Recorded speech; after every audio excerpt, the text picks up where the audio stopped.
Sometimes, celebrities just have to put rude interviewers in their place, like when Matthew McConaughey had a tense face-off with Joy Behar after she interrupted him just to insult his close personal friend, tennis champion Novak Djokovic. I was happy to be in his box, got to sit behind his parents, which was really awesome to see them when he brings them up and where they started. Isn't he an anti-vaxxer? An anti-vaxxer? I believe so, yeah. Just saying. No. Things only got worse when McConaughey's political aspirations came up, with Behar nearly derailing the actor's campaign before it even began. Do you think you could get elected in Texas being anti-gun? Do I think I could get elected in Texas being anti-gun? One thing about if me in politics is to give you a direct statement right there is be playing a game that I'm not interested in playing. Okay. To give you a direct statement right there. From that moment, McConaughey's aggravation became unmistakable, much like Tom Cruise's reaction when an interviewer posed intrusive questions about his then recent divorce from actress Nicole Kidman. Was Nicole the love of your life? What do you mean, Peter? You were married for 10 years? Listen, we raised children. After failing to read the room, the interviewer continued with yet another prying question, prompting Cruise to decisively shut him down. And do you have a relationship where you talk, it's a parenting relationship, and talk professionally about each other's work? Listen, here's the thing, Peter. Yeah. You're stepping over a line now. You're stepping over a line. You know you are. I suppose they're questions that people want to know. Peter, you want to know. Take responsibility for what you want to know. Don't say what other people. This is a conversation that I'm having with you right now. You're right. Okay. So I'm just telling you right now. Okay? Just put your manners back in. Nevertheless, few celebrities have endured greater public humiliation than actress Lindsay Lohan, who was openly mocked about her personal and legal troubles during this widely criticized interview with David Letterman. Aren't you supposed to be in rehab now? And how long will you be in rehab? 3 months. How many times have you been in rehab? Several. And how will this time be different? What are they rehabbing, first of all? What is on their list? What are they going to work on when you walk through the door?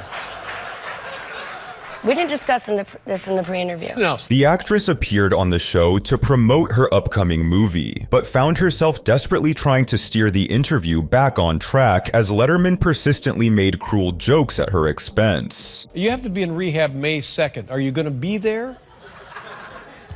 You'll be there, right? Who's taking you to rehab? You don't want to talk about that either, right? Oh, God. When you go to the rehab, what do they do? We're here for a movie. We have to what? Let's stay on the positive. Oh, aside from that side of the positive. Yeah.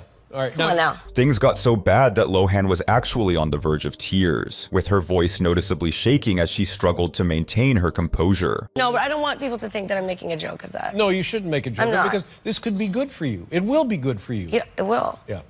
Have you been to this place? No, it's not like a joking matter. No. But the bullying doesn't stop there, as actor Jonah Hill has faced numerous jokes about his weight in various interviews over the years. Jonah, do you think it's important to be unattractive to be funny? Can skinny people be funny? What the man? You know, I don't understand. Can you just ask a normal question? Are you the fat guy in Hollywood still, or does everybody like look at you and they're like, oh wow, you know, this is great, now you're healthy? Do you have any other questions that are smart? First of all, you smell good, which is surprising. Why is that surprising? I don't know. I just wouldn't think of a guy who would have a nice scent on, and it That's seems such a I'm gonna really work hard to not take that as a shot. You know what I mean? Similarly, Mad Men's Christina Hendricks hates it when interviewers make comments about her body, with the actress once even shutting down an interview over such a remark. You have been an inspiration as a full-figured woman. What is the most inspiring story that you can remember where you've inspired someone? I don't know. I don't know. I'm sorry. Despite the awkward moment, the host would make yet another attempt to discuss the actress's figure. However, this time, Hendricks firmly puts her in her place. You've been known as an inspiration for women, as being a full figure. What is the most... I mean, you just said it again. It's just...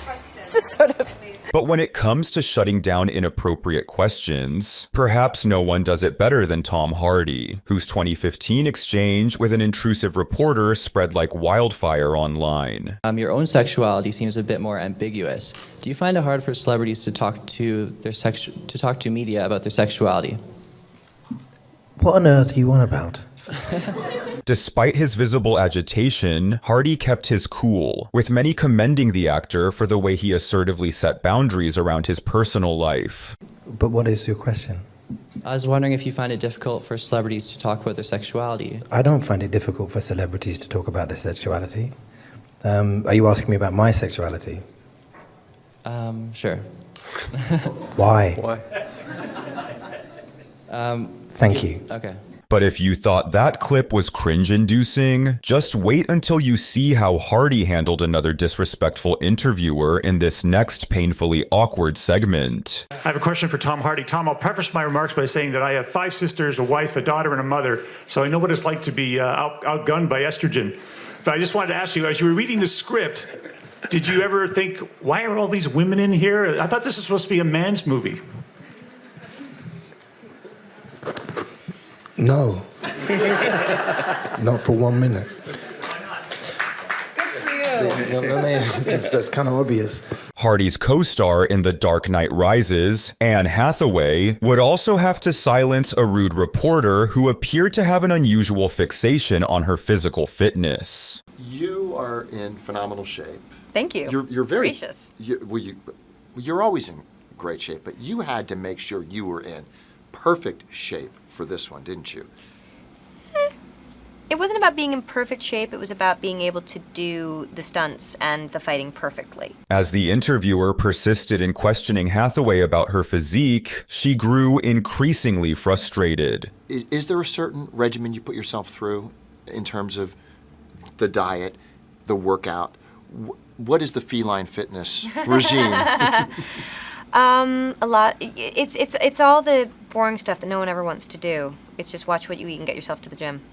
Any particular workout? Are you trying to lose weight? Well, like, what's the deal, man? You look great. No. No, seriously. We have to talk about this. What do you want? Are you trying to fit into a cat suit? Yet it would be the notoriously hot-tempered chef, Gordon Ramsay, who would unleash his wrath on a gotcha journalist attempting to ambush him with photos of an allegedly unsatisfactory steak served at one of Ramsay's restaurants. It's really weird for you to give me a piece of paper, and when you say, am I satisfied that it's a good steak, you have to be a little bit more honest with me on that one. What are you trying to get at?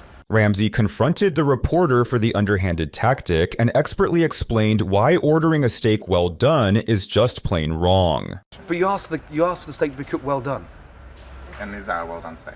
Oh, come on. What is this? I mean, where can you, I mean, keep on rolling. For legal reasons, this is absolutely crucial. But how sad is this, that you asked for a steak to be cooked well done, okay? Now, whatever quality of beef it is, it's gone past any form of taste when you've cooked it well done. So you present me with a picture, God bless you, and you say, is that right? I don't eat steak well done. That's your prerogative because you're the customer.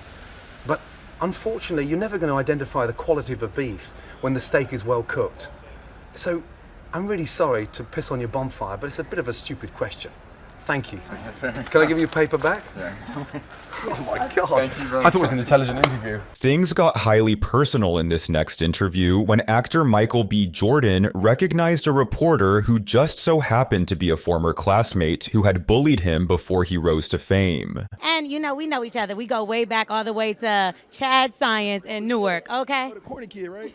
No, I did not say that. Misquoted for sure. No, you did not hear me say. I said we used to make fun of the name. But yeah, he is obviously killing things out here. The situation somehow got even more awkward when Jordan's Creed 3 co-star Jonathan Major showed up, with the interviewer quickly making him uncomfortable. Isn't this the sexiest man show off right here? Who's the sexiest man? Because now let's. This next clip is undoubtedly undoubtedly the most bizarre, as Jim Carrey would completely shut down a reporter attempting to interview him at New York Fashion Week 2017, with the actor launching into a rant that has since become infamous. There's no meaning to any of this, so I wanted to find the most meaningless thing that I could come to and join, and here I am. I mean, you got to admit it's completely meaningless. Although the reporter tried to provide context for the event to Carrey, he would scoff at her explanation, expressing his disbelief in fashion icons or in anything else for that matter. Well, they say they're celebrating icons inside. Celebrating Do you believe icons. in Boy, that is just the absolute lowest aiming, possibility that we could come up with. It's like icons. Do you believe in icons? I don't believe in personalities. I don't believe that you exist. I don't believe in icons. I don't believe in personalities. I believe that peace lies beyond personality, beyond invention and disguise, beyond the red S that you wear on your chest that makes bullets bounce off. I believe that it's deeper than that. I believe we're a field of energy dancing for itself. And I don't care. Carrey later explained that his erratic behavior stemmed from an existential crisis he experienced that year, during which he grappled with his sense of identity. Who did? There is no me. There's no you. No. We're not here. This is a dream? There's just things happening. And there are clusters of tetrahedrons moving around together. Okay. Yes. So what's happening in our world right now? Because there is a lot of news that actually is relevant that's not that Here's uplifting. the thing. It's not our world. None That's of this the is key. real? Nope. So you're just passing We don't through. matter. We don't matter. Oh, wow. There's the good news. Okay. In this next painful clip, you'll see a reporter attempting to flirt with actress Megan Fox, only for her to uncomfortably shut it down. I don't know if there's I don't know if there's a man alive who's not in love with you in some way.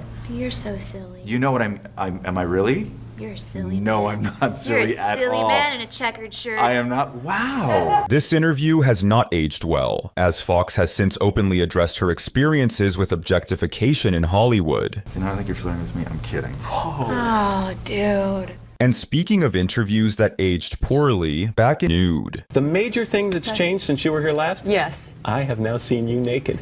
And I'm so sorry about that. I have seen you naked. Were you able to sleep afterwards? Why are you looking down? This was later followed by allegations of sexual misconduct against Matt Lauer in 2017, leading to his unceremonious dismissal from NBC News. I watched it last night. It is a lot of fun. Did I mention you have a nude scene in this movie? Pretty much from the time you opened your mouth. Yeah. Sandra Bullock, come back more often. No, not after this interview. Now, when it comes to interviews, actor Joaquin Phoenix is notoriously hesitant to engage with the press, often displaying his frustration with repetitive questions throughout his media tour for the 2019 film Joker. The movie obviously is about the Joker, but it goes beyond that. It's really about the mental state he was in. Can you tell me a little bit about what research or what kind of what you did to prepare for this? Because this was really an intense performance. What was kind of the process of getting into that mindset? Isn't this old news? Isn't this old news? I feel like I've talked about this for 6 months. Phoenix initially dismissed the question as old news before eventually offering a sarcasm-fueled response. And thank you so much for asking that question. My publicist is telling me I just need to go home. And speaking of bad questions, director Quentin Tarantino once flipped out on a reporter who asked him if he believed movies had the potential to incite real-world violence. But why are you so sure that there's no link between enjoying movie violence and enjoying real violence? I'm going to tell you why I'm so sure. Don't ask me a question like that. I'm not biting. I refuse your question. Why? Because I refuse your question. I'm not your slave and you're not my master. You can't make me dance to your tune. I'm not a monkey. I can't make you answer anything. I'm asking you interesting questions. And I'm saying I refuse. Okay. Well, no, I was just asking you why. That's fine. After his explosive exchange with Tarantino, one might assume that interviewer Krishnan Guru Murthy had learned his lesson. However, he later found himself in a heated confrontation with actor Robert Downey Jr. by ambushing him with an unexpected question about his political views. What I'd really like to ask you about a quote you gave to the New York Times. And I don't want to pry, so if you don't want to talk about it, that's fine. But what you said to the New York Times once was, it was after your incarceration, and you said you can't go from a $2,000 a night hotel suite to a penitentiary and understand it and come out a liberal. Does that mean you're not a liberal, or that you came out of prison not being liberal? Are we promoting a movie? Despite RDJ's efforts to remain diplomatic, his blood boiled when Krishnan started delving into his personal life, leading to an unforgettable response. You've talked in other interviews again about your relationship with your father and the role of all of that in the dark periods you entered and taking drugs and drinking and all of that. And I just wondered whether you think you're free of all of that, or whether that's still something... I'm sorry, I really don't... what are we doing? Well, I'm just asking questions, that's all. Right. Okay, that's okay. Bye. Thank you guys. I'm sorry. Is that your mic? It's okay. Yeah, you're right. Thank you. Yeah. You seem okay, it's just getting a little dinosaur in your... No, look, I didn't want to do that. Thank you. Robert Downey Jr. would later blast Krishnan, labeling him as a bottom feeder and stating, "We're promoting Avengers. A lot of kids are going to see it. This has nothing to do with your creepy, dark agenda that I'm feeling like all of a sudden ashamed and obligated to accommodate your weirdo shit."